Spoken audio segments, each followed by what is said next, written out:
Women Build Dallas 2023.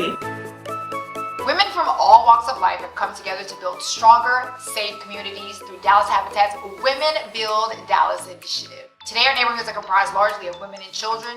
There are unique challenges that these women will face on their journey to financial independence. Dallas Area Habitat serves thousands of clients each year. 67% are women head of household, and 38% of those women are actually single moms. This year marks year number 4. That's right, the 4th annual Women Build Dallas, and today is a historic day because we are actually bringing all 4 of these women together.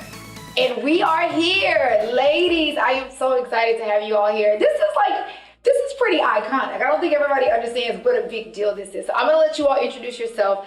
We'll start with our 2020 recipient. Hi, my name is Rosalinda Cortez. I'm an account specialist and I have 4 children. Wow. Well, first of all, congratulations on being our very first recipient. That's a pretty big deal. You kicked it off for us, Ms. Rosalinda, okay? Our 2021 recipient. Hi, my name is Tracy Garrison, and I started my journey in 2021, and I have 2 sons. 2 sons. I can't wait to hear about all these kiddos. And then we have our 2022 recipient last year. Yes. Hi, everyone. My name is Bernice Perry. I'm a teacher in Arlington ISD, and I have 3 children and 3 grandchildren. I love this. You know, one thing that's already sticking out to me is that everybody comes from all walks of life, right? And you all are beautiful, beautiful moms, which we'll jump into that here in just a little bit. But I'm going to kick it off. Rosalinda, the first question goes to you, all right? Let's talk about why you chose to pursue home ownership with Dallas Habitat and with the Women Build program in particular. So Dallas Habitat is in my home neighborhood where I grew up in West Dallas. So getting a house in Dallas Habitat was a dream and it did come true. So that was the #1 reason that I stayed in West Dallas. And what was so appealing about Habitat's program that made you say, you know what, this is gonna work for me? Well, you know, the counseling that they give you on the houses and what do you do with your house and how it is to have a house and everything that they show you. And it's just really, really inspiring and rewarding for someone like Habitat to give you that information that I don't know if you can find that anywhere. What about you, Bernice? How has home ownership changed your life? It has definitely brought stability because if I moved somewhere and I didn't like it, I'm not staying here. But then I noticed as the economy changed, everything kind of started going up. And so I'm like, oh, I need to really need to purchase a home. I just wanted to provide something for me and my son. Tracy, what about you? How has home ownership changed your life? It changed my life in a positive way. I mean, we all have these goals and timelines. Sometimes that doesn't always work out. But for me, buying a home before I turned 30 was a big thing for me. I bought my home when I was 28. So that was an attainable goal that I was able to accomplish. And I feel really good about it. I feel liberated. Like, it made me feel good. And then I've always wanted to create a stable place for my children. And I gotta ask you all too, do you feel like your children are better, prepared for school and just for life in general now that you all are homeowners? Yes, I do. In what way? Well, first, like having their own room, right? They get to have their own structure and how they have their room, how they understand how to maintain at home as well. Because remember, when you have a house, you have to water, because of the heat in Texas or whatnot. So understanding that principle of maintaining your home and what it is, they do that. My son does the yard work outside, so he understands about maintaining your landscaping. I like so that. Yeah, that's a really big deal. What about you? What about your kids? My son as well. He's always had his own room, but he's definitely loving his own space now that we are more stable, and he has a lot of new furniture that I purchased for him, and he hasn't had the opportunity yet to get out and mow the lawn. I purchased the lawnmower. Well, congratulations. When I told him, I said, once it starts warming up, you getting outside. We're gonna put flowers and everything into the grass. What was something in particular that you learned that stuck out to you as you were learning about home ownership, how to maintain the home? What was something in particular that stuck out for you in that educational process that you like to share with everybody? I believe all of the workshops were necessary because I've never been a homeowner, and this was I needed that foundation to make sure that I paid my mortgage on time, making sure my credit was fine. I've always been big on credit, but I wanted to make sure that I was able to reach home ownership. And on top of that, making sure when I went into my home, I didn't have a ton of debt. Well, Tracy, we have to talk about what did it feel like to build your house with your own hands, Tracy? Who gets that opportunity?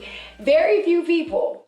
It was amazing. And then I think the thing with the building our home, we had all these volunteers come out, and I met some amazing people. Like, these people literally take time out their day to come out and help you build your own home. So aside from me building my own home, I had all these people that were as excited as I was.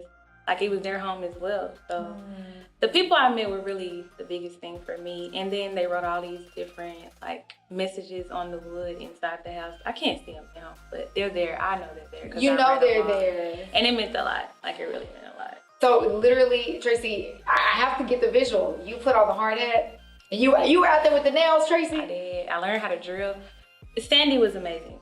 The lead on my house, and she's a woman, but she was working the tools like better. Yes, Sandy. And then she stayed in the hard hat the whole time. But then when my house was actually finished, I didn't even know who she was. Like, she looked like a totally different person. She looked amazing, but she was really, really a key factor in me being hands-on with having my house built. She showed you how to use tools. She was really excited. She made sure everything was right. She wasn't just letting people put anything together. Like, she took pride in what she was doing. So that made a difference. That is amazing. Well, ladies, you know, I love hearing your stories, but I'm really excited because I get a chance to bring out our brand new recipient, right? Help me welcome our 2023 Women Build Home recipient, Miss Sarah Tucker.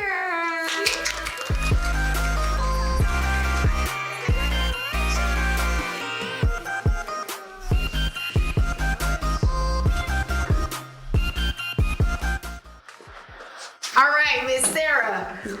This is called the hot seat right now. Let's talk about it. What was going through your mind when you found out you were the 2023 Women Build recipient? I honestly couldn't believe it. I felt like I won the lottery. I still can't believe it. I just found out last week, so it's kind of sinking in. So I feel truly blessed, very blessed to be a part of this. Oh my gosh, congratulations. Look, there is favor in this room. That's all I'm gonna say, is definitely favor in this room. So I have to ask you, why did you choose to pursue home ownership with Dallas Habitat and the Women Build, program in particular? Because there are so many other options out there. What made you choose them? I am definitely all about women anything. I love women power, women building everything. I feel like we literally run the world. But as far as Habitat, I would say choosing affordable homing is something that I was interested in versus renting and getting nowhere. I wanted something that was my own. So let's talk about the volunteers. Tracy, you mentioned being out there, you were hammering, and how important are those volunteers when you're out on the site? So I wasn't able to go to all of my days because, like I said, I'm a nurse. So I worked 12 hours and I was working a lot. My volunteers still showed up and came out and helped a lot. I love that. Ladies, the volunteers, do you remember how excited the volunteers were? I created friendship. Oh my God, I'm a talker, so I found myself just enjoying everybody. Like, how are you? And what's your name? And just thinking about it makes me want to cry because, like I said, I created those bonds, and when I'm out in the community, I may run into anybody, and so I'm pretty good with faces. May not be good with names, but I'm grateful that they stepped up and they were part of helping me build. Oh, that's exciting. What about you? How were the volunteers in the process? I'm a foodie. So I'm thinking about the two sisters that they ordered from. That was so good. They had a strawberry dressing. I'm sorry. I can still taste it. It was so good. But it was amazing because everybody got to sit around after we're building. We're having lunchtime. And it was that's where you get to know each other and who you are and what you do. And I just want to say thanks to Habitat to always providing those meals and those conversations. Sounds like volunteers made the process exciting. Yes, they do. They sound like they're cheerleaders. They've become family and friends. We've been doing this for 4 years. So you have the 3 that came before you. So I want them to give you some advice. Okay, let's pour into Sarah because I'm sure you're still a little nervous. Yes. So it's okay, and that's why it's important that women support women. And that's what Women Build Dallas is all about, right? Because women build Dallas, but women build each other too.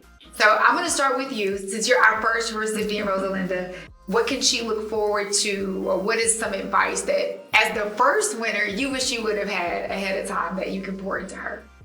I always like to come from a long day of whatever I'm doing out there in the world and come back into my house, and this is my peace. This is where I lay my head and just thank God every day. Always gratitude when you wake up, but for sure. You're going to move in and you're going to see things that you want to change and things that you want to do differently in your house. I'm talking in terms of like putting knobs on the cabinets, or maybe putting up something different on the walls, the blinds, or repainting or something. Just save as much money as you can and enjoy living in your home. I would just say, pat yourself on the back. Like for me, I'm always doing things, accomplishing things, so I never take time to say, you really did that. Like you accomplished things. It's just like another thing I crossed off and I keep going. But take time to just really appreciate what you've done for yourself. So you all know that Habitat could not do what they do without the generous financial support of our Women Build Dallas sponsors and donors, right? There's somebody out there that's watching today and they're trying to figure out, should I be a part of contributing to what's going on? I would like to hear from every woman on this panel. I want you to speak to that person that's kind of on the fence about whether or not to support this program. And women like you, tell them why this is very important that they go ahead and contribute. Rosalinda, we always start with you. You're our first recipient. I want to say that it's important for this, for sponsors, because they're contributing and building the wealth into the community, not just for the people, but into the community and building Dallas itself, West Dallas, South Dallas, wherever Dallas Habitat is building. And I believe that it's important to build up our communities. Tracy? Same, it's about building up the communities. For me, I think a few of us are products of the communities that we live in. So to move back to that same community and actually purchase a home, it gives you pride in it. I like to do stuff in my community and it makes you feel good about where you live. So I agree as well with them that you have to make this. We have to build our community. We have to. I'm not from Dallas. I'm from Fort Worth. I wouldn't have never thought I would move here. But when I have come through, I've seen one thing that I see great changes going on, and sponsors don't realize how important it is to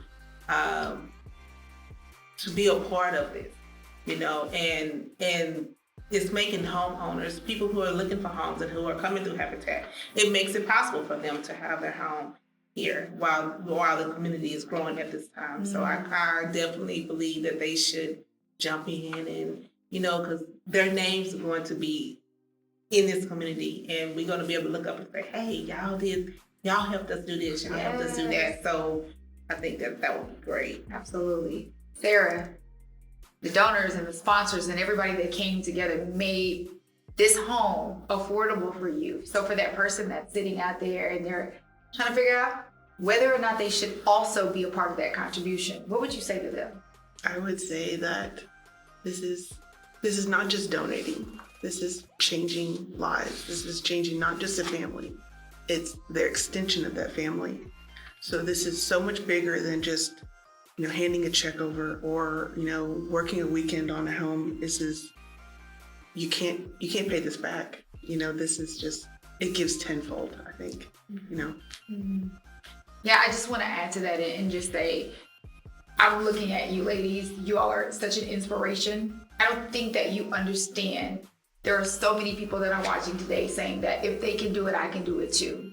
You did the work. You went through the classes. You went through the workshops. You became educated, and now you're pouring that into your community, into your own families, which is definitely commendable. To all of our sponsors, our donors, thank you for making this possible. To everybody who's on the fence and they're trying to figure out, should I be a part of this? Absolutely, because your contribution is literally breaking generational curses, and it's building generational wealth, and not giving a handout, but a hand up to women like these that are sitting there saying, I would like to have my own home, but it just doesn't seem attainable. Yes, it is. And it is because of you. Thank you, ladies, so much for coming today and sharing. Thank you for pouring into Sarah. Sarah, congratulations, girl. We're glad for you. We cannot wait to support you through this journey. And it doesn't end today. We're all here to support you and to hold your hand through this exciting process, all right? And I can't wait to be sitting here with like 15 women in 10 years, right? Yeah. Well, it'll be 11 years if I can count. Thank you, ladies. Thank you, everybody.